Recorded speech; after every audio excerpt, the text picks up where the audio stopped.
Guys, सानो mini ब्लगमा स्वागत छ। र हामीहरू आमा छोरा भएर चाहिँ निस्केका दोकान के लिन भनेर जाँदैछौँ। हेर्नु होला भिडियो सम्पूर्ण। हामीहरू जुत्ता दोकानमा आएर छौँ। फाइनली जुत्ता सिलेक्ट गरेँ, व्हाइट कलर र ब्ल्याक कलर, यसको स्कुलको लागि।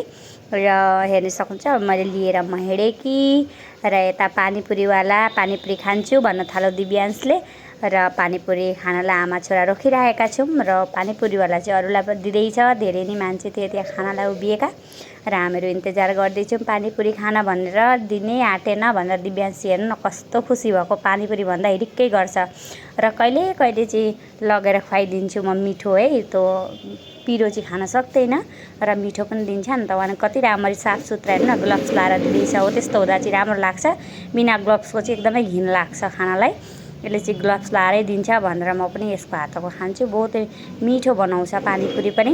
र तपाईँहरू के गर्दै हुनुहुन्छ? यति भिडियो हेरिदिनको लागि धन्यवाद। र राम्रो लाग्यो भने लाइक गरेर जानुहोला। जो पनि नयाँ हेर्दै हुनुहुन्छ फलो गरेर जानुहोला। फलो चाहिँ एकदमै फ्री छ।